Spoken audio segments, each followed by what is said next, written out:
the translation of 15th sloka of 2nd chapter of Bhagavad Gita, Sankhya Yoga.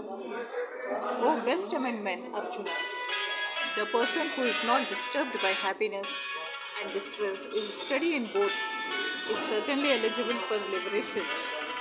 Anyone who is steady in his determination for the advanced stage of spiritual realization and can equally tolerate the onslaughts of distress and happiness is certainly a person eligible for liberation. Happiness is always certain for a person who is eligible for liberation. It doesn't need any explanation, it don't need any meanings.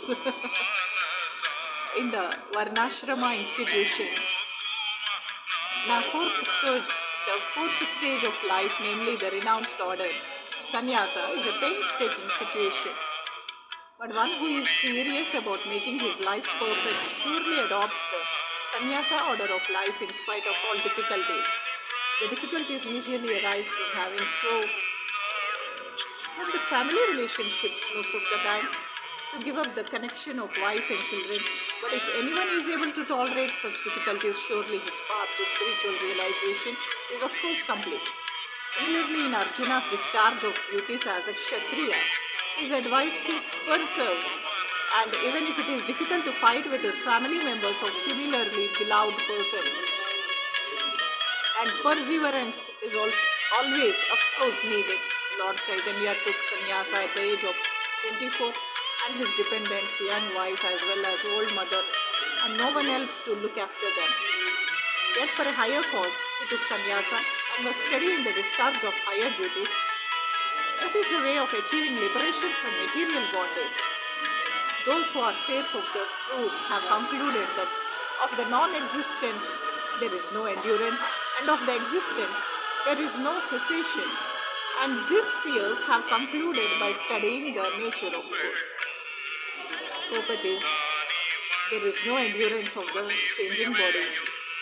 That the body is changing every moment by the actions and reactions of the different cells is admitted by modern medical science, and thus growth and old age are taking place in the body. But the spirit soul exists permanently, remaining the same despite all changes of the body and the mind. That is the difference between matter and spirit. By nature, the body is ever changing and the soul is eternal. This conclusion is established by all classes of seers of the truth, both impersonalist and personalist. In the Vishnu Purana, it is stated that Vishnu and his abodes all have self-illuminated spiritual existence. The words existent and non-existent refer only to spirit and matter. That is the version of all seers of truth. This is the beginning of the instruction or instruction by the Lord to the living entities who are bewildered by the influence of ignorance. Removal of ignorance involves the re-establishment of the eternal relationship between the worshipper and the worshipable, and the consequent understanding of the difference between the part and parcel living entities and the Supreme Personality of Godhead. One can understand the nature of the Supreme by through study of oneself. The difference between oneself and Supreme being understood as the relationship between the part and the whole. In the Vedanta Sutras as well as in the Srimad Bhagavatam, the Supreme has been accepted as the origin of all emanations. Such emanations are experienced by superior and inferior natural sequences. The living entities belong to the superior nature, as it will be revealed in the 7th chapter. Although there is no difference between the energy and the energetic is accepted as the supreme, and the energy or nature is accepted as the subordinate. The living entities, therefore, are always subordinate to the Supreme Lord. As in the case of the master and servant, or the teacher and the taught, such clear knowledge is impossible to understand. Under the spell of ignorance, and to drive away such ignorance, the Lord teaches the Bhagavad Gita for the enlightenment of all living entities for all time.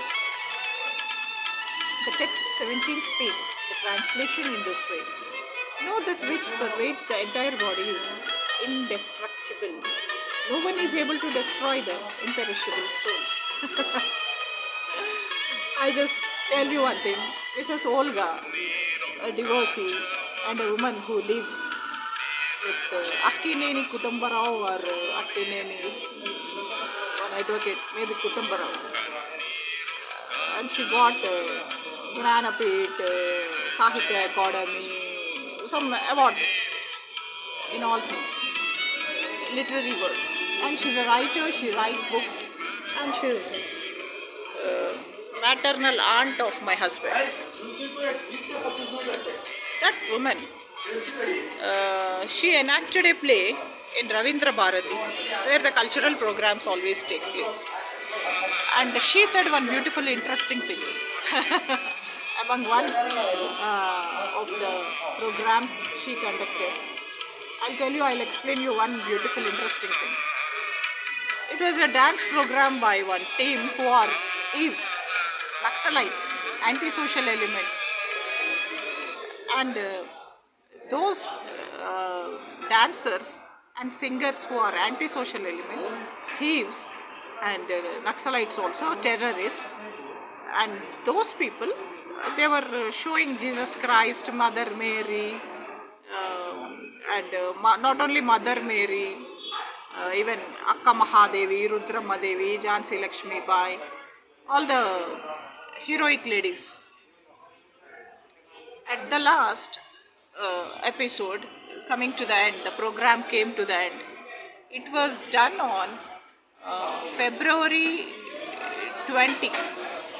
I remember, February 20, 2015 in Ravindra Bharati. Because those people also are thieves and those people also are Naxalites, those people are antisocial elements. They did theft in my house on March 1st, 2015 along with other prostitutes called Rajeshwari of Todunida. And they all did dacoit, a big theft, a big dacoit, a solid dacoity they did. Because they all are prostitutes. Mrs. Volga said one thing on the stage, wearing a Venkatagiri sari, which is a local made and which is a handmade sari, which is, it's like, khadi, it's like khadi, yes. And she's a divorcee without giving divorce to her husband, she's sleeping with every man, yes. One of them is Akkineni Kutumbarao. And that lady, who thinks she's a big social reformer and writes all bullshit and speaks meaningless things. But she bagged an award as usual. Such people only will get Sahitya Academy awards. Such people only will get thieves. Thieves will get Gnanapith award. Yes, she got it. Then she said, there is a woman, Akka Mahadevi, and that Akka Mahadevi, she is, conquered or attacked by a man. Yes. She herself became naked. She herself thrown away and removed her clothes and said, can you rape my nudity? Can you rape my naked body? Can you make a naked body into a naked body? How can you kill a dead body? How can you murder a dead body? How can you murder a person who is in mortuary in the form of dead body, who is already dead?